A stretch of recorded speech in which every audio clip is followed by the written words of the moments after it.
The sound of shattering glass pierced the air, followed by a string of expletives that would make a sailor blush. I rushed into the kitchen, my heart pounding, to find Mark standing over a mess of broken dishes and spilled pasta sauce. "Damn it, Julia! Can't you put things away properly?" he snapped, his face flushed with anger. I bit my tongue, resisting the urge to point out that he was the one who had insisted on reorganizing the cabinets last week. Instead, I grabbed a broom and dustpan. "It's okay, honey. Accidents happen. Let me clean this up." As I swept up the shards, Mark stomped out of the kitchen, muttering under his breath. I sighed, feeling the weight of tension settle over our once peaceful home. "Everything all right down there?" Dennis's voice called from upstairs. "Fine, Dad," I shouted back, wincing at the strain in my voice. "Just a little accident, nothing to worry about." I finished cleaning and started on a new batch of pasta sauce, my mind wandering to happier times. It hadn't always been like this. When Mark and I first got married, we were blissfully happy, but then his father's accident changed everything. The timer on the stove buzzed, snapping me back to reality. I stirred the sauce and called out, "Dinner's ready!" Mark trudged back into the kitchen, his mood seemingly improved. He wrapped his arms around me from behind, nuzzling my neck. "Smells good, babe. Sorry about earlier." I leaned into his embrace, savoring the moment of peace. "It's okay. Let's just enjoy dinner, all right?" We set the table as Dennis made his way downstairs, each step slow and deliberate. I rushed to help him into his chair, ignoring Mark's impatient sigh. "How are you feeling today, Dennis?" I asked, spooning pasta onto his plate. He smiled weakly. "Better, thanks to you, Julia. Don't know what I'd do without you." Mark rolled his eyes. "Dad, you've got to start doing more for yourself. Julia's not your nurse." I shot Mark a warning glance. "It's fine. I'm happy to help." We ate in uncomfortable silence, the only sounds the scraping of forks against plates. I was about to attempt some small talk when the doorbell rang. Mark jumped up. "I'll get it!" I frowned, surprised by his eagerness. A moment later, I heard a familiar voice that made my stomach churn. "Hello, darlings." Patricia's shrill tone carried through the house. "I hope I'm not interrupting dinner." Mark's mother swept into the dining room, all designer clothes and overpowering perfume. She air-kissed Mark's cheeks before turning to me with a tight smile. "Julia, dear, you look tired. Are you getting enough rest?" I forced a smile. "I'm fine, Patricia. Would you like to join us for dinner?" "Oh no, I've already eaten. I just stopped by to discuss something with Mark." She turned to her son. "Do you have a moment, sweetheart?" Mark nodded eagerly. "Of course, Mom. Let's talk in the study." As they left, I caught a glimpse of Patricia slipping an envelope into Mark's hand. My curiosity piqued. I strained to hear their hushed conversation, but could only make out fragments. Perfect opportunity. She doesn't need to know. Take care of everything. A chill ran down my spine. What were they planning? Dennis cleared his throat, drawing my attention back to the table. His eyes, usually clouded with confusion, were surprisingly sharp. "Julia," he said softly, "I think we need to talk." Before I could respond, Mark and Patricia returned, both wearing suspiciously cheerful expressions. "Great news," Mark announced. "Mom's invited us on a trip to Europe, 2 weeks in Paris and Rome. Isn't that exciting?" I blinked, stunned. "But what about your father? We can't just leave him alone." Patricia waved her hand dismissively. "Oh, we'll hire a nurse. It'll be fine." As Mark launched into enthusiastic travel plans, I caught Dennis's eye. He gave me a subtle nod, confirming my growing suspicion that something wasn't right. In that moment, I realized our seemingly perfect family was about to be turned upside down. And I had a sinking feeling that I was the only one not in on the secret. The moving truck rumbled away, leaving us standing in Patricia's driveway, surrounded by boxes and uncertainty. I took a deep breath, trying to quell the anxiety bubbling in my chest. This was supposed to be temporary, just until we could find a place better suited for Dennis's recovery. But as I caught Patricia's critical gaze sweeping over our belongings, I had a sinking feeling that temporary might stretch longer than I'd hoped. "Well, don't just stand there gawking," Patricia chirped, her smile not quite reaching her eyes. "Let's get you settled in." Mark grabbed a box and followed his mother inside, leaving me to help Dennis navigate the front steps. As we made our way into the house, I couldn't shake the feeling that we were crossing a threshold into something far more complicated than a simple living arrangement. The first few days were a whirlwind of unpacking and adjusting. Patricia flitted about, offering unsolicited advice on everything from how to arrange our clothes to the proper way to make coffee. I bit my tongue, reminding myself that she was doing us a favor by taking us in.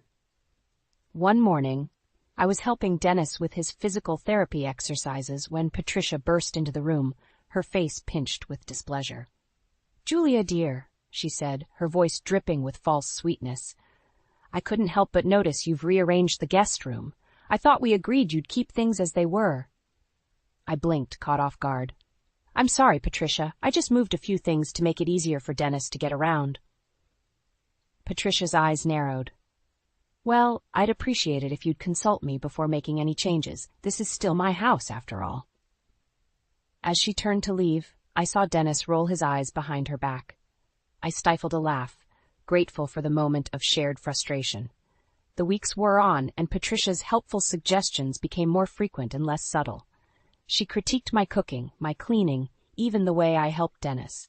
Mark, ever the dutiful son, seemed oblivious to the growing tension. One evening, I was folding laundry when I overheard Patricia and Mark talking in hushed tones in the study. "I'm just saying, Mark, she's not exactly wife material," Patricia hissed. "The way she coddles your father, it's like she's forgotten her place in this family." My hands froze mid-fold, my heart pounding in my ears. Mark's response was muffled, but I caught enough to make my blood run cold. "I know, Mom, but we need her right now, just until Dad's better, and we can—" The rest of his sentence was lost as they moved further into the room. I stood there, rooted to the spot, my mind reeling. What were they planning? And how could Mark talk about me like that? Later that night, as Mark snored softly beside me, I stared at the ceiling, my thoughts a tangled mess. I thought about the life we'd left behind, the dreams we'd had. When had everything gone so wrong? A soft knock at the door jolted me from my reverie.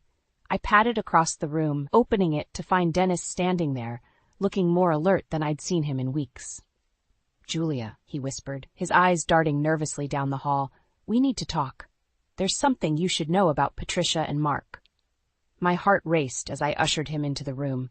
As Dennis began to speak, his words confirming my worst fears and revealing even darker truths, I felt the last vestiges of my old life crumbling away. In that moment, standing in the dim light of Patricia's guest room, I realized that the family I thought I'd married into was nothing but a carefully constructed facade. And as Dennis laid bare the web of lies and manipulation that surrounded us, I knew that nothing would ever be the same again.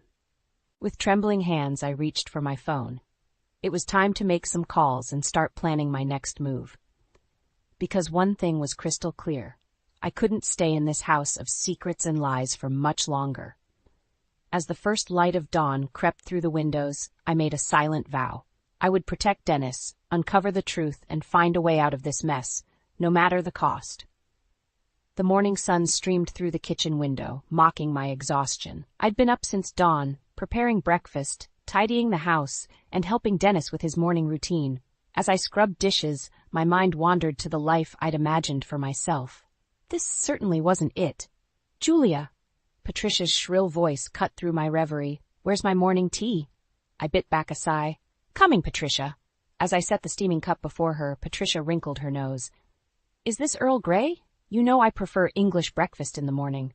"I'm sorry," I said, forcing a smile. "We're out of English breakfast. I'll pick some up today." Patricia huffed. "See that you do. And while you're at it, the living room could use a good dusting. Really, Julia, I expected better from you." I clenched my jaw, fighting the urge to snap back. Instead, I nodded and retreated to the kitchen, where I found Mark lounging with his coffee.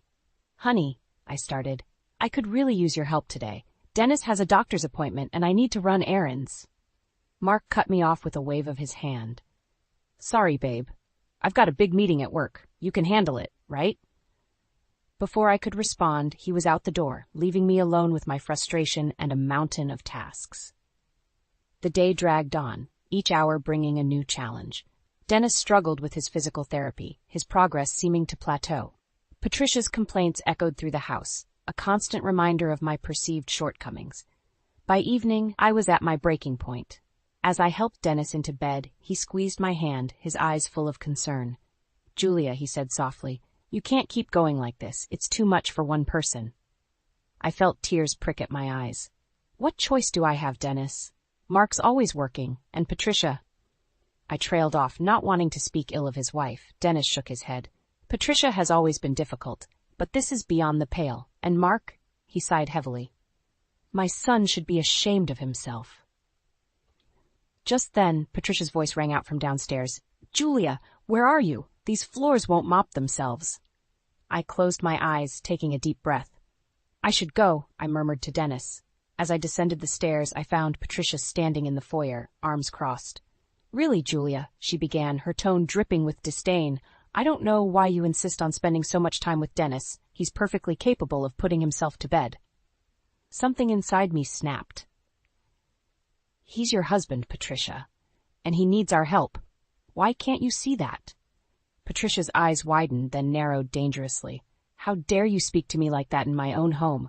I've been nothing but generous, taking you in, and this is how you repay me?" "Generous?" I laughed bitterly. "You've done nothing but criticize and complain since we got here. I'm doing my best to take care of everyone, and it's never enough for you." Our voices had risen, echoing through the house. I heard the front door open, and Mark stepped in, looking bewildered. "What's going on here?" he demanded. Patricia turned to her son, tears welling in her eyes. "Oh, Mark, your wife is being absolutely dreadful to me. I don't know how much more of this I can take." Mark's face hardened as he looked at me. "Julia, what's wrong with you? How could you treat my mother this way?" I stared at him, incredulous. "Are you serious? After everything I've done, you're taking her side?" The tension in the room was palpable. I looked from Mark to Patricia, suddenly seeing them clearly for the first time. They were two sides of the same coin, manipulative and self-serving. In that moment, I made a decision. "I'm done," I said quietly. "I can't do this anymore." Mark's eyes widened. "What are you saying?" I straightened my spine, meeting his gaze. "I'm saying that something has to change. Either we leave this house or I'm leaving alone." The silence that followed was deafening. As I turned and walked away, leaving Mark and Patricia stunned in the foyer, I felt a strange mix of terror and exhilaration. I had no idea what would happen next, but I knew one thing for certain: things would never be the same again. The days following my outburst were tense, to say the least. Mark barely spoke to me, spending most of his time at work or locked away in Patricia's study.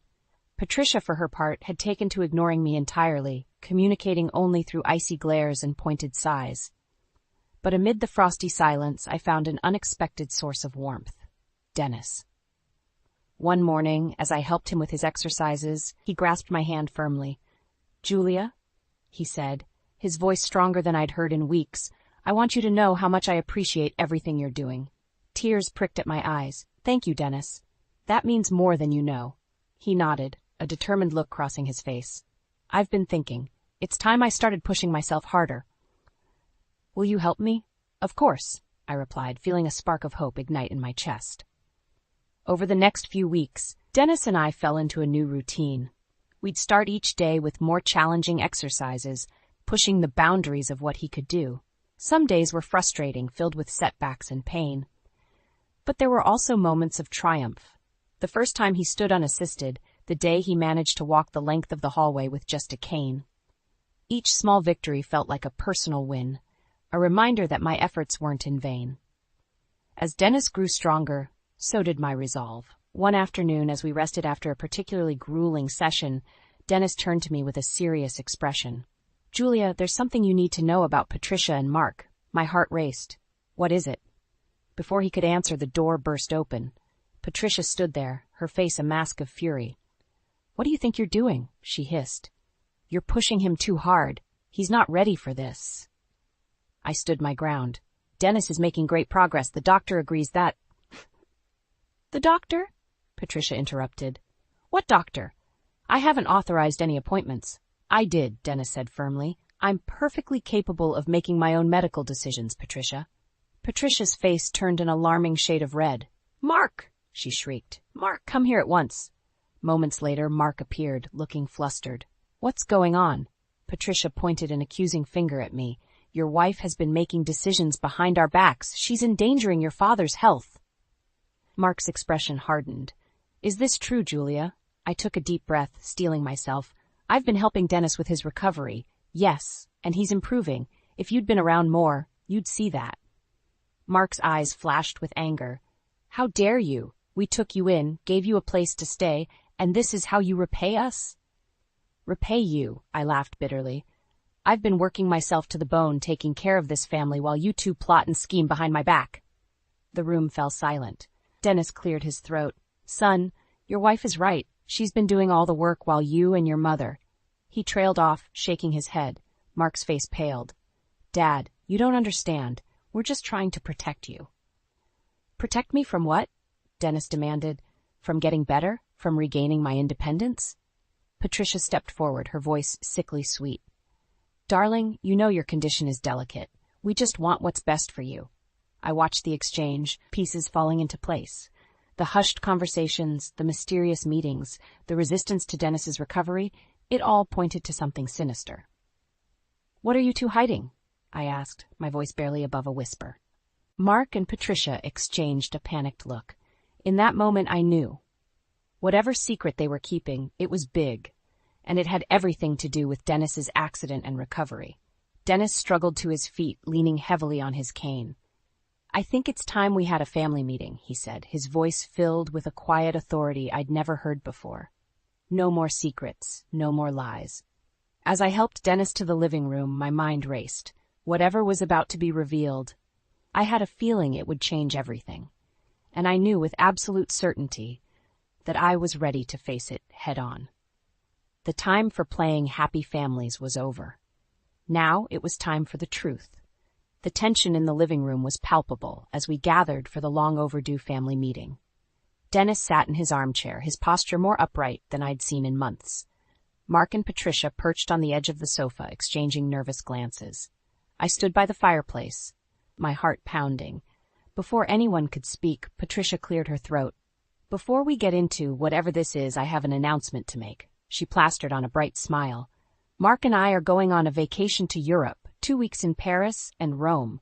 Isn't that wonderful?" I felt like I'd been slapped. "What, now? But what about Dennis's care?"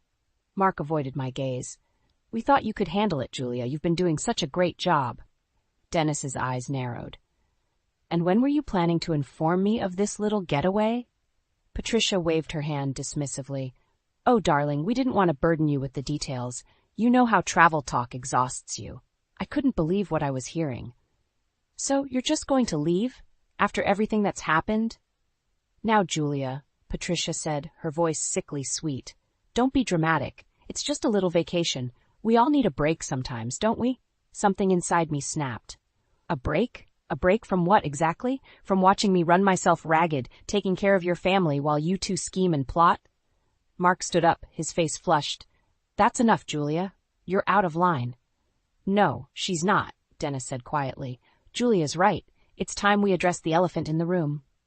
He turned to Mark and Patricia. "What really happened the night of my accident?" The color drained from Patricia's face. "I don't know what you mean, darling. You fell down the stairs, remember?" Dennis shook his head. "No, I don't remember. But I've been having flashes, arguments, raised voices, something about the company." Mark's hands were shaking. "Dad, you're confused. The doctors said your memory might be affected." "Stop lying," I shouted, surprising even myself with the force of my words. "Whatever you're hiding, it ends now. Dennis deserves the truth." Patricia stood up abruptly. "This is ridiculous. Mark, we're leaving. Now." As they moved towards the door, I blocked their path. "Not until you explain yourselves." Mark's eyes flashed with anger. "Move, Julia. You have no idea what you're getting into."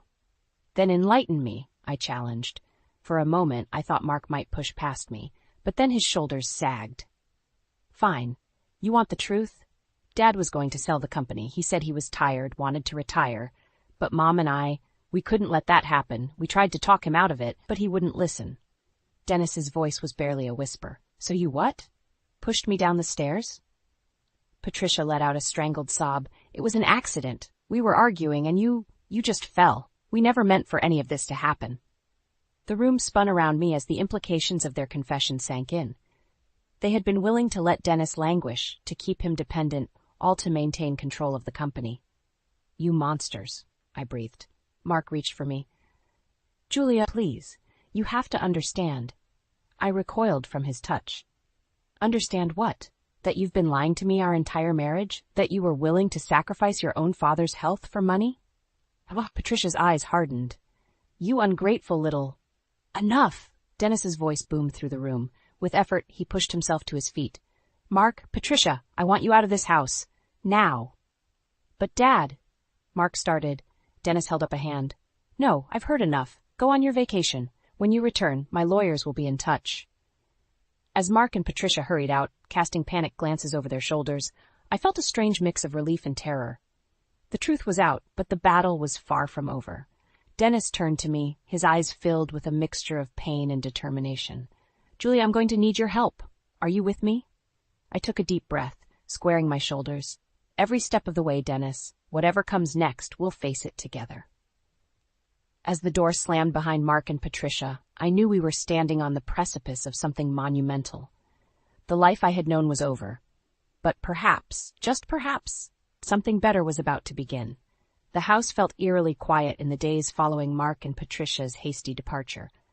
Dennis and I moved through the rooms like ghosts, each lost in our own thoughts.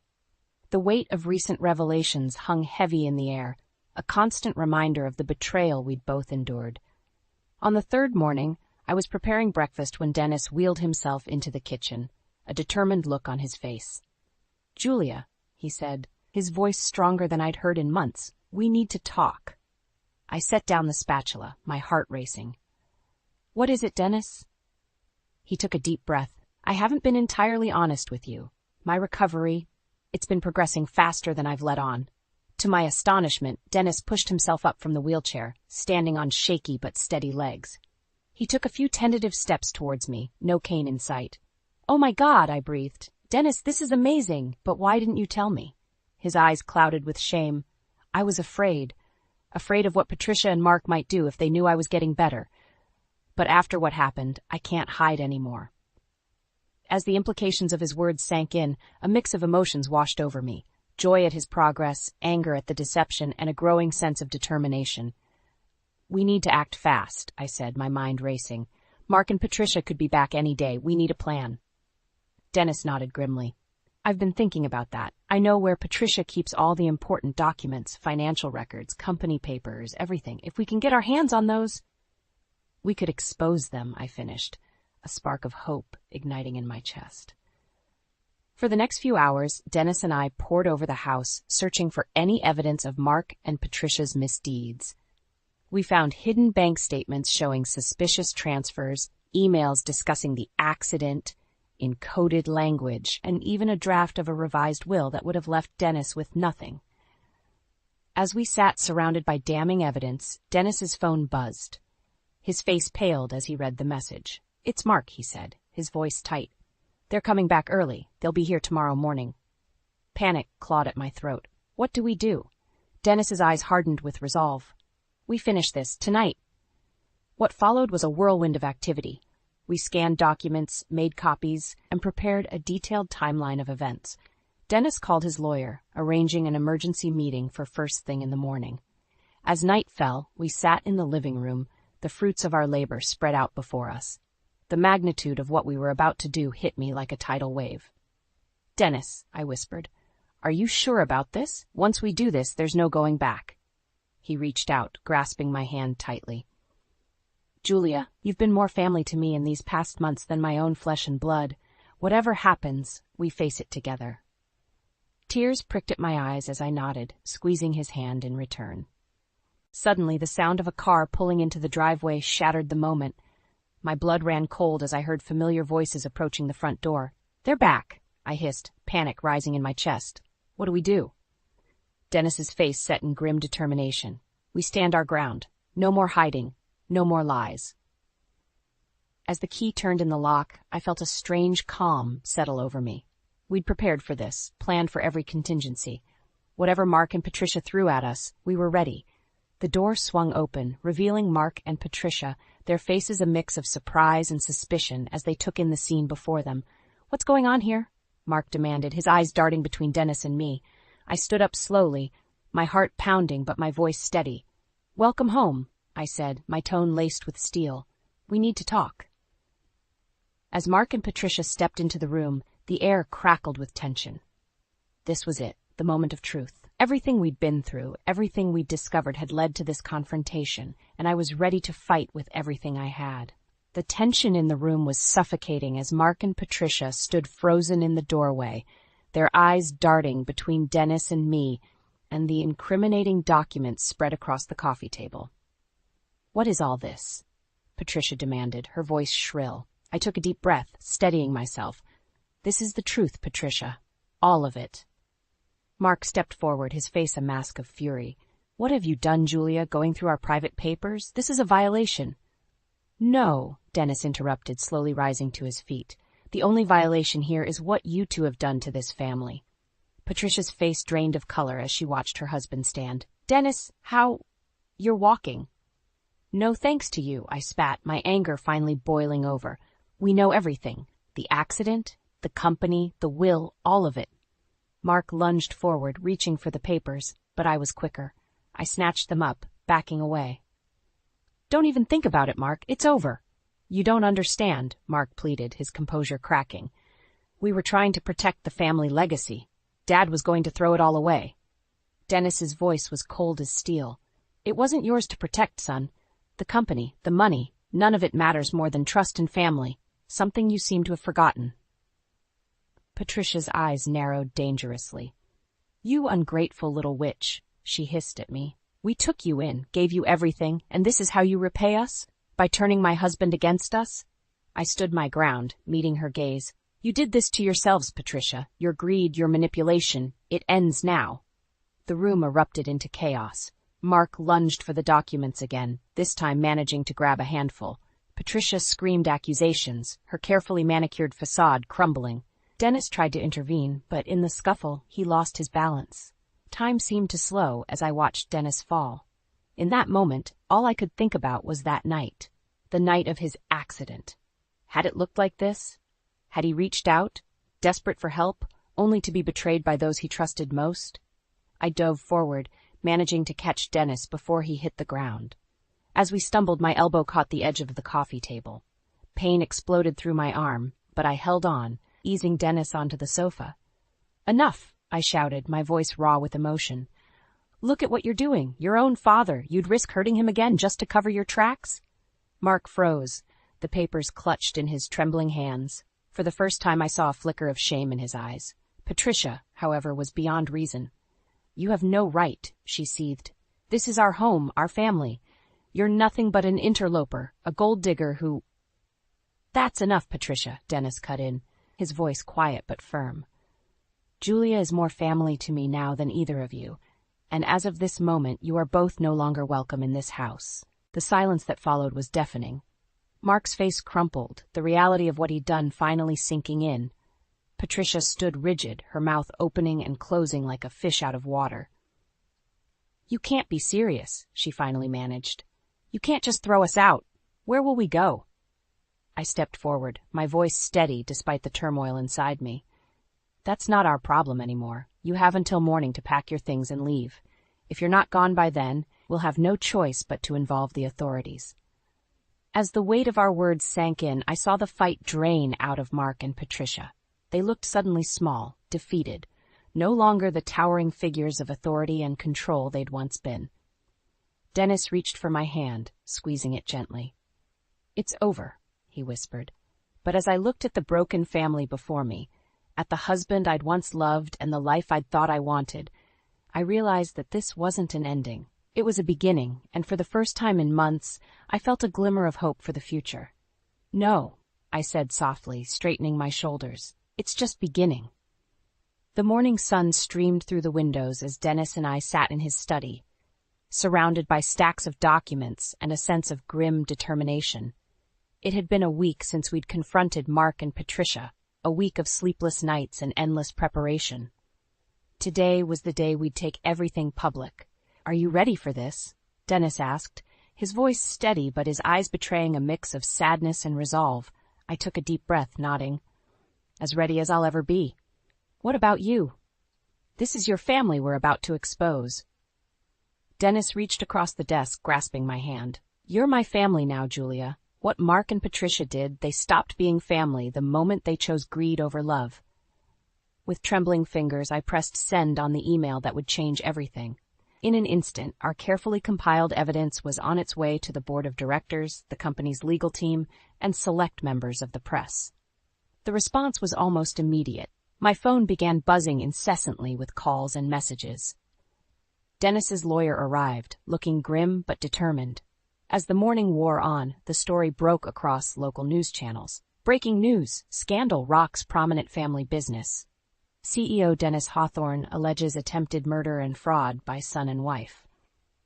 I watched the headlines scroll across the screen, feeling a surreal mix of vindication and sorrow. This was it, the moment of truth we'd been working towards. Suddenly, the front door burst open. Mark stormed in, his face contorted with rage. "How could you do this?" he shouted. "You've ruined everything." I stood my ground, facing the man I once thought I loved. "No, Mark. You ruined everything the moment you chose money over your father's life." Patricia appeared behind him, her usual poise shattered. "We can fix this," she pleaded, her eyes wild. "Dennis, darling, surely we can come to some arrangement. Think of the scandal, the family name." "Enough!" Dennis's voice boomed through the room. He stood, walking towards them without assistance. "The family name? The only thing tarnishing our name is your actions. It's over." As if on cue, the sound of police sirens filled the air. Mark's face drained of color. "You called the police? Your own son?" Dennis's expression was a mixture of pain and resolve. "You stopped being my son the moment you conspired against me." "Julia," he turned to me, "would you show the officers in?" I nodded, moving towards the door. As I passed Mark, he grabbed my arm. "Julia, please," he begged. "We can start over. I love you." For a moment, I saw a flicker of the man I'd married. But it was gone in an instant, replaced by the stranger he'd become. "No, Mark," I said softly. "You love what I represented, a way to keep your lifestyle, your inheritance, but you never truly loved me." As the police entered, reading Mark and Patricia their rights, I felt a weight lift from my shoulders. The nightmare was finally ending. Hours later, after the dust had settled and the house was quiet once more, Dennis and I sat on the porch, watching the sun set. "What now?" I asked, feeling both exhausted and exhilarated. Dennis smiled, a genuine smile that reached his eyes for the first time in months. "Now, we live. I'm thinking of selling the company, maybe starting a foundation. And you, Julia, you have your whole life ahead of you." I felt tears prick my eyes. I don't even know who I am anymore, outside of all this. Dennis squeezed my hand. "You're the woman who saved my life, who stood up for what's right no matter the cost. That's who you are, Julia, and I couldn't be prouder to call you family." As the last rays of sunlight painted the sky in brilliant hues of orange and pink, I felt a sense of peace wash over me. The road ahead was uncertain, but for the first time in years I felt truly free to discover who I was, what I wanted, and where I belonged. "You're right," I said, smiling through my tears. "This isn't an ending, it's a new beginning." Dennis raised his glass of iced tea. "To new beginnings and to family, the kind we choose." I clinked my glass against his, feeling a surge of hope for the future. "To family," I echoed. As night fell, I realized that sometimes the greatest acts of love involve letting go. I had let go of a toxic marriage, of false dreams, and of the person I thought I needed to be.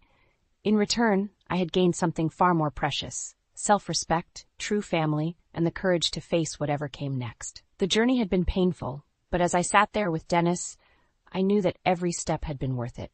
We had faced our demons, exposed the truth, and come out stronger on the other side.